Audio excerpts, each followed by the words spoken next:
Salut tout le monde, c'est Adrien. Dans cette vidéo, je vais vous présenter la nouveauté d'Elementor qui permet en fait de reproduire, enfin en tout cas de tenter de reproduire certains éléments issus des sites qui nous inspirent pour nos propres sites. Donc c'est-à-dire qu'on va en fait récupérer une URL qui nous semble jolie et on va l'ajouter à Elementor, on va lui demander de reproduire certaines sections de la page qu'il voit tout simplement.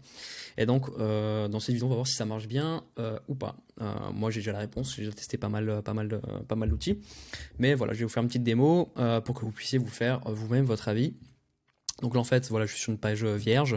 Donc ce que je vais faire maintenant, c'est ajouter la référence du site. Donc là, on accepte, ok, voilà. Donc là maintenant, ce qu'on va faire, c'est qu'on va faire un test tout simple. Donc on va essayer de reproduire cette section-là. Donc c'est une section assez simple, hein. Il y a une section mère avec deux sections internes tout simplement. Donc c'est parti, donc maintenant je copie, je colle l'URL. Donc là maintenant il va naviguer dessus, voilà. Donc maintenant je vais sélectionner la section qui comprend ma section mère avec mes deux sections internes. Voilà, je clique sur Apply. Et ensuite tout ce que j'ai à faire c'est cliquer sur Générer ici là. J'ai pas besoin de donner d'instructions supplémentaires. Normalement il va tout faire tout seul. Donc normalement pour des petits éléments comme ça prend pas masse de temps. Et ce qui est intéressant, c'est qu'il va nous proposer en fait 3 itérations de ce que lui a généré pour qu'on puisse choisir celui qui nous semble être le plus pertinent. Voilà, donc là, ça c'est la première itération, ça c'est la deuxième. Donc ce qu'il aime bien faire Elementor, et je ne sais pas vraiment pourquoi, c'est qu'il va en fait générer une image. Quand il détecte qu'il y a une image, il va essayer d'en générer une, mais souvent les images générées, elles n'ont vraiment strictement aucun rapport en fait avec l'image initiale. Là, on peut voir que globalement, c'est réussi. Voilà. Franchement, moi c'est réussi quoi. Allez, on va choisir cette itération. Donc là, moi, je vais juste modifier cette image-là. On va laisser l'image, le placeholder. Bon, il n'y a plus. Bon voilà. En tout cas, ça fonctionne.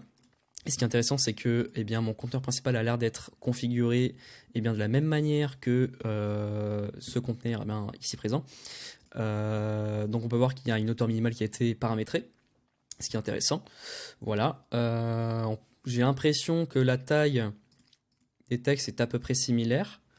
Alors je suis en navigation privée, j'ai pas tous mes plugins, donc je vais pas pouvoir vérifier, mais en tout cas, ça a l'air d'être le cas.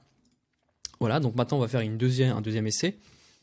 En prenant en exemple, cette section-là. Donc là, déjà un peu plus complexe, étant donné que là, il va y avoir pas mal de sections internes supplémentaires. Donc là, là, il me semble qu'il y en a une, là, il y en a deux qui donnent une direction de la gauche vers la droite, et ensuite une section mère.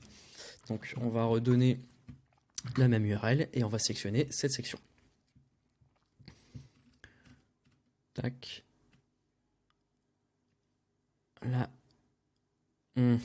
là il arrive à me prendre tout le site, mais pas la section avec le titre. Alors, je peux même pas avoir le sous-texte ici. Donc ça c'est un peu compliqué. Ah, il détecte. Pour lui, c'est deux sections différentes. Là c'est pareil. Et là c'est pareil. Bon, on va essayer de prendre juste les 3 sections du coup. Ce sera déjà un gain de temps, hein, en théorie en tout cas. Donc apply, générer. C'est de faire vite parce que j'ai plus mon abonnement Loom, donc je suis limité à 5 minutes de vidéo. Ça me force un petit peu à débiter. Allez, on y va.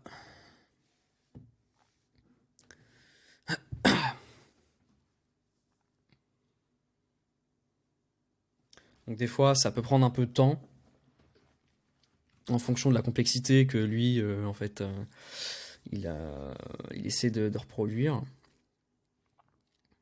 Ok. Ok, on va voir les propositions qu'il m'a fait. Ouais. Bon, ouais, en fait, il a détecté qu'il y avait un bouton là, mais en fait, je crois pas qu'il utilise le widget bouton là. Je crois pas qu'il utilise le widget bouton là. Ah, donc on va l'utiliser, voilà. Est-ce que c'est un bouton? C'est un bouton quand même, mais il a pas réussi à reproduire en fait les styles. Voilà. Donc pour ce qui est des petites reproductions simples, ça peut le faire. En revanche, et c'est ce qu'on va voir juste après, quand c'est un peu plus compliqué, c'est pas top, hein.